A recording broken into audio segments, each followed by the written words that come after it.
તો સ્માર્ટ મીટરનો કકળાટ અનેક જગ્યાએ ઊભો થયો છે। સ્માર્ટ વીજ મીટર સામે અમદાવાદમાં વિરોધ જોવા મળ્યો છે। નરોડામાં સ્થાનિકોએ દેખાવો કરીને વિરોધ કર્યો। થાળી ચમચી વગાડીને સ્માર્ટ વીજ મીટર સામે દેખાવ કર્યા। સુરતમાં પણ સ્માર્ટ મીટરના વિરોધ વચ્ચે પીપલોદ ડિવિઝનના કર્મચારીઓ સ્માર્ટ મીટર લગાવવા માટે પહોંચ્યા। સમજાવટ બાદ કેટલાક લોકો મીટર લગાવવાની મંજૂરી આપી રહ્યા છે। દાહોદમાં સ્માર્ટ વીજ મીટર સામે વિરોધ યથાવત છે। પાલિકા વિસ્તારમાં સ્માર્ટ મીટર ન લગાવવાની માંગ કરાઈ છે। તો પંચમહાલ અને વડોદરામાં પણ સ્માર્ટ મીટર સામે રોષ યથાવત જોવા મળી રહ્યો છે।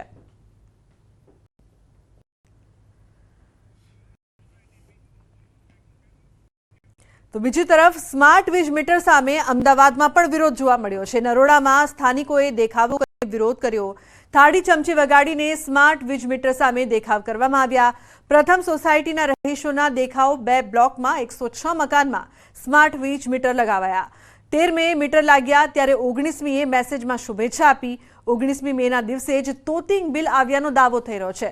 17 દિવસનું 3547 રૂપિયાના વીજ બિલ આવ્યાનો દાવો થઈ રહ્યો છે। સ્થાનિક વિમલાબેન ગોહિલના મતે મે મહિનાનું 3547નું બિલ આવ્યું તો માર્ચ એપ્રિલનું 5224 રૂપિયા બિલ હતું। સોસાયટીમાં યુજીવીસીએલ હાય હાયના નારા લાગ્યા છે। તો 22મીના રોજ પ્રીપેડ ચાલુ હશે એ પહેલા વિરોધ।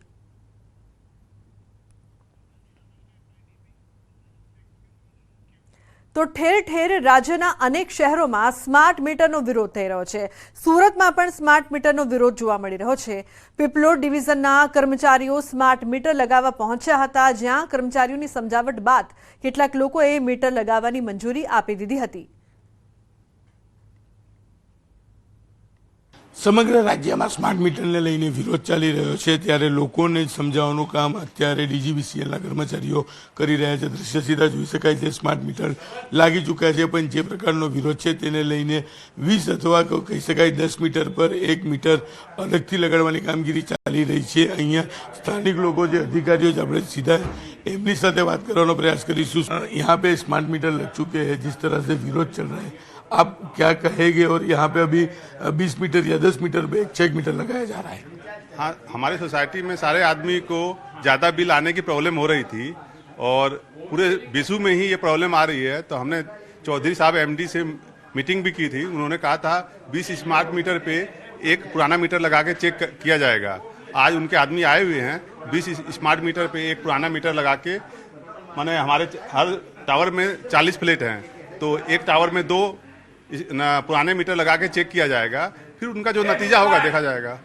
મોદી સાહેબ અહીંયા પહોંચ્યા છો, સ્માર્ટ મીટર લાગી ચૂક્યા છે, આજે શું કામગીરી અને અહીંના લોકોને કેવી રીતે ડીજીવીસીએલ દ્વારા સમજાવવામાં આવે છે? આપણા દ્વારા, અમારા એમડી સાહેબ દ્વારા એવો નિર્ણય કરવામાં આવેલો છે કે દરેક 20 મીટરે આપણે એક ચેક મીટર લગાડશું, કે જે જૂના આપણા સ્ટેટિક મીટર હતા એ આપણે સ્માર્ટ મીટર જે આપણે નવું લાગેલું છે એની સિરીઝમાં નવું ચેક મીટર લગાડશું, અને ચેક મીટર અને જે આપણું સ્માર્ટ મીટર એનો આપણે બંને વચ્ચેનો ડિફરન્સ આપણે ચેક કરશું। કન્ઝપ્શન જે 24 કલાકે કે 48 કલાકે આપણે રેકોર્ડ થાય એ બંનેનો ડિફરન્સ ચેક કરશું, જેથી કરીને આપણે સીધું જ ચેક કરી શકીએ છીએ કે બંને મીટરમાં રીડિંગ જે છે એ સેમ આવે છે કે અલગ અલગ આવે છે। દ્રશ્ય સીધા જોઈ શકાય છે, સ્માર્ટ મીટર લાગી ચૂક્યા છે અને સ્માર્ટ મીટર ઉપર એક ચેક મીટર, એટલે કે 20 મીટરનું ટોટલ જે રીડિંગ આવે છે એ 1 મીટરમાં આવે છે કે કેમની એ તફાવત ચેક કરીને લોકોને સમજાવવાનો પ્રયાસ કર્યો છે। એટલે કે સ્માર્ટ મીટર લાગી ગયા છે। કેમેરામેન ભરત બ્રહ્મભટ્ટ સાથે કીર્તિશ પટેલ, ન્યૂઝ 18 ગુજરાતી, સુરત।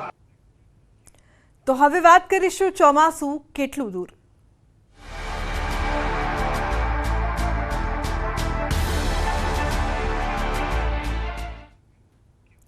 તો ચોમાસાએ જોરદાર સ્પીડ પકડી છે। અરબ સાગરમાં ચોમાસાએ એન્ટ્રી મારી છે। ચોમાસું કેરળથી હવે માત્ર 150 કિલોમીટર જેટલું દૂર છે। 2 દિવસના વિરામ બાદ ચોમાસું ઝડપથી આગળ વધ્યું છે। ચોમાસાએ અંદમાન નિકોબારમાં મોટો ભાગ કવર પણ કર્યો છે।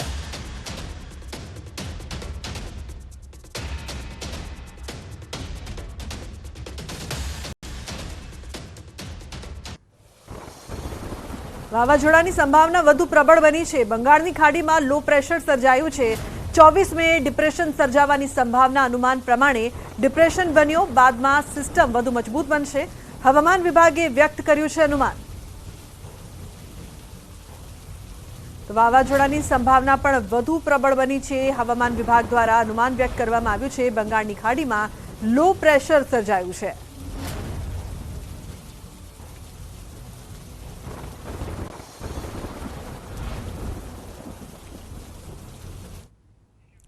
અને મહત્વપૂર્ણ સમાચારની વાત કરીએ તો લોકસભા ચૂંટણી પરિણામમાં કોંગ્રેસનો આશાવાદ, ગુજરાતમાં 10 થી વધુ બેઠક જીતવાનો કોંગ્રેસનો આશાવાદ। પ્રદેશ કોંગ્રેસ પ્રભારી મુકુલ વાસનિકનો આશાવાદ। કોંગ્રેસ પ્રભારી વાસનિક હાલ અમદાવાદના પ્રવાસે છે। તેમણે કહ્યું કે 4 જૂને પરિવર્તન જોવા મળશે।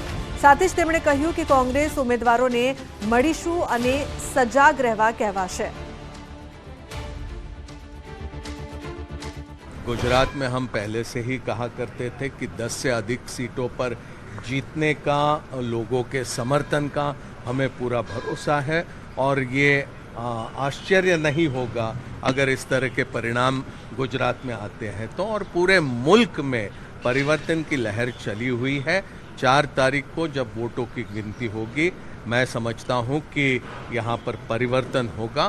हम यहाँ पर आज हमारे तमाम प्रत्याशियों से मिलेंगे, जिले के एवं शहर के अध्यक्षों से मिलेंगे और उनके तमाम साथियों से बातचीत करते हुए ये प्रक्रिया के आखिरी तक वो सजग रहे, ध्यान रखे और ये बात का एहसास रखे कि चुनाव की प्रक्रिया खत्म होने में और भी समय बचा है।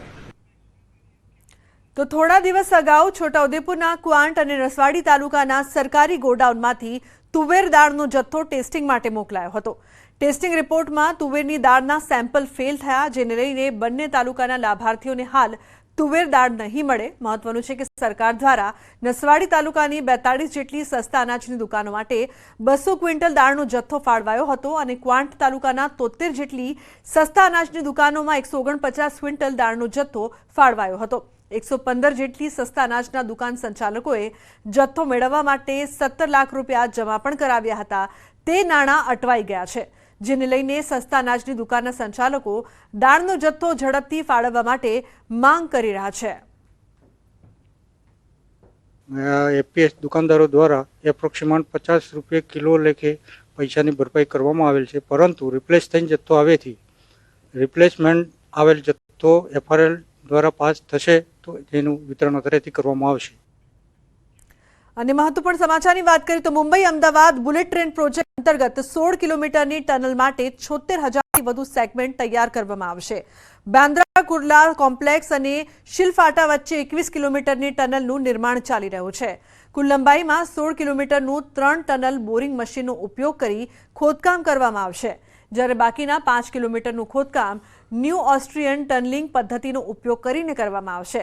યાર્ડ કાસ્ટિંગ કામગીરીને સ્વસંચાલિત અને યાંત્રિક બનાવવા માટે વિવિધ ક્રેન્સ, ગેન્ટ્રી અને મશીનોથી સજ્જ કરવામાં આવ્યા છે। Steam shed, skating area, batching plant અને સ્ટીમ ક્યુરિંગ એરિયા બનાવાયા છે।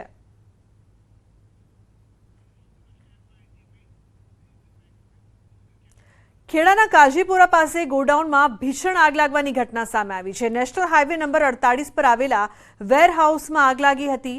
ગોડાઉનમાં આગ લાગી હોવાની પ્રાથમિક માહિતી સામે આવી। ખેડા અને નડિયાદ ફાયર બ્રિગેડ ઘટના સ્થળે પહોંચીને આગ પર કાબુ મેળવવા પ્રયાસ હાથ ધરાયા છે। તો વેરહાઉસમાં આગ લાગવાથી કિલોમીટર સુધી ધુમાડાના ગોટા જોવા મળ્યા।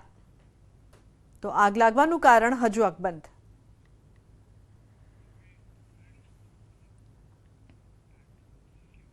હત્યાની અદાવતમાં 3 મકાનોમાં આગ ચંપી કરવામાં આવી। અરવલ્લીના શામળાજીના ગલીસમોરો ગામની આ સમગ્ર ઘટના છે। 3 મકાનોમાં આગ ચંપી થઈ ફાયરની ટીમે કાબુ મેળવ્યો છે। 13 દિવસ અગાઉ આધેડની હત્યા થઈ હતી। આ અદાવતમાં આરોપીઓના 3 ઘરમાં આગ ચંપી હત્યા કેસના આરોપીઓ હાલ પોલીસ કસ્ટડીમાં છે। આગના બનાવ બાદ પોલીસનો કાફલો પણ ઘટના સ્થળે પહોંચ્યો હતો। હત્યા અને આગ ચંપીના બનાવ બાદ ગામમાં પોલીસનો ચાંપતો બંદોબસ્ત જોવા મળ્યો છે।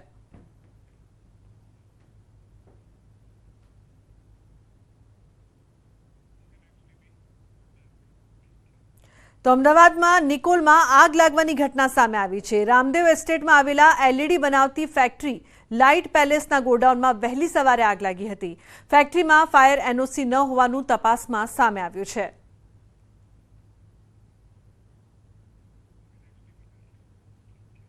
તો ગરમીનો પારો દિન પ્રતિદિન વધી રહ્યો છે। આજે અમદાવાદ સહિત ઘણા શહેરોમાં 40 ડિગ્રી ઉપરનું તાપમાન નોંધાયું છે, જ્યારે ગરમીથી બચવા માટે શહેરીજનો વોટર પાર્ક, બાગ બગીચા અને તળાવ કિનારાનો સહારો લેતા હોય છે।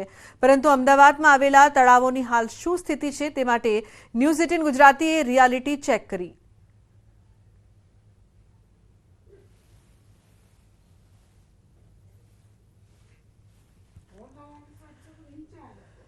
ગરમીથી બચવા માટે આખો દિવસ કોન્ક્રીટના જંગલની અંદર વસતા હોય છે, ત્યારે ગરમીથી રાહત મળે તે માટે આ તળાવનો સહારો લેતા હોય છે, પરંતુ તળાવમાં ન તો એક પણ ટીપું પાણી છે અને લોકોએ પણ અત્યારે હાલ આ તળાવ જે છે તે ક્રિકેટની પીચ બનાવી દીધી હોય તે પ્રકારના દ્રશ્યો અમદાવાદની અંદર જોવા મળી રહ્યા છે। મહત્વનું છે કે ગરમીથી રાહત મળે તે માટે તળાવ છે, ગાર્ડન છે, તે પ્રકારના જે વિસ્તારોમાં જે લોકો જે છે તે આશરો લેતા હોય છે, પરંતુ અહીંયા તો આશરો પણ ન લઈ શકે તે પ્રકારની સિચ્યુએશન અત્યારે હાલ જોવા મળી રહી છે। અમદાવાદમાં કાળઝાળ ગરમીથી લોકો ત્રાહિમામ પોકારી ગયા છે। શહેરીજનો ગરમીથી બચવા માટે વોટર પાર્ક, સ્નો પાર્ક અને દરિયા કિનારાનો પ્રવાસ ખેડી રહ્યા છે, તો કોઈ વધતા ગરમીના પારાથી બચવા માટે ગાર્ડન કે તળાવનો સહારો લેતા હોય છે। અમદાવાદમાં 140 જેટલા તળાવો આવેલા છે, પરંતુ ન્યૂઝ 18ના રિયાલિટી ચેકમાં કેટલાક તળાવોમાં પાણીનું એક પણ ટીપું ન હોય તેવા દ્રશ્યો સામે આવ્યા। આપ જે દ્રશ્ય જોઈ રહ્યા છો રોજાનું તળાવ, અમદાવાદની શોભા વધારતું સરખેજ રોજાનું આ તળાવ એકદમ ખાલીખમ છે।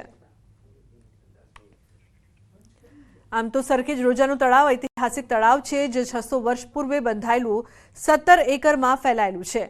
આ તળાવની ફરતે અવનવા મોન્યુમેન્ટ પણ આવેલા છે, જેથી પ્રવાસીઓ માટે આકર્ષણ ઊભું થઈ શકે, પરંતુ તળાવમાં હાલ એક ટીપું પણ પાણી ન હોવાના કારણે લોકો માટે આજે આ તળાવ શોભાના ગાંઠિયા સમાન બન્યું છે। તળાવમાં પહેલા અડાલજથી પાણી આવતું હતું, હવે દર વર્ષે કંઈક આવા જ દ્રશ્યો અહીં જોવા મળે છે। ગંજ અહેમદ ખટ્ટુ સરખેજ રોજા આ ઇમારત વર્લ્ડ હેરિટેજમાં આવેલી છે અને વર્લ્ડ હેરિટેજમાં આવેલી આ ઇમારતની આવી દુર્દશા છે।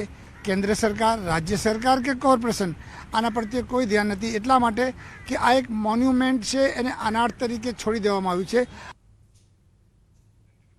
એવું નથી કે માત્ર સરખેજના ઐતિહાસિક તળાવમાં જ પાણી નથી, પરંતુ ચાંદલોડિયા ખાતે આવેલા તળાવમાં પણ આ જ પ્રકારની સ્થિતિ છે। ચાંદલોડિયાના તળાવ પણ ખાલીખમ છે। આ તળાવનો વિકાસ થાય અને પાણીનો સંગ્રહ થાય તો આસપાસના વિસ્તારમાં રહેતા લોકો માટે આશીર્વાદરૂપ તળાવ સાબિત થઈ શકે તેમ છે, પરંતુ હાલ તળાવમાં પાણી નથી, એટલે ઘરમાં પણ લોકોને ગરમીનો સામનો કરવો પડે છે। અત્યારે ગરમીનું તાપમાન એટલું વધી રહ્યું છે કે ચારેકોર જનતા ત્રાહિમામ થઈ રહી છે। આપણે લોકોએ અને સરકારના મુક્કમ જે પણ અધિકારીઓ છે એમને પણ વૃક્ષારોપણ કરાવવું જોઈએ અને આપણો આ ચાંદલોડિયા જે તળાવ છે એ ચાંદલોડિયા તળાવ પરિપક્વ રૂપે એવી રીતે થાય કે આમાં પાણીનો સિંચય થાય, જેના કારણે કે તાપમાનમાં થોડીક ઠંડક અને નરમાઈ બને, જેથી અહીંયા લોકો આવે બેસે। અત્યારે કાળઝાળ ગરમીમાં એટલો પ્રકોપ છે કે લોકોને ત્રાહિમામ અને ત્રાહિમામ થઈ રહ્યું છે।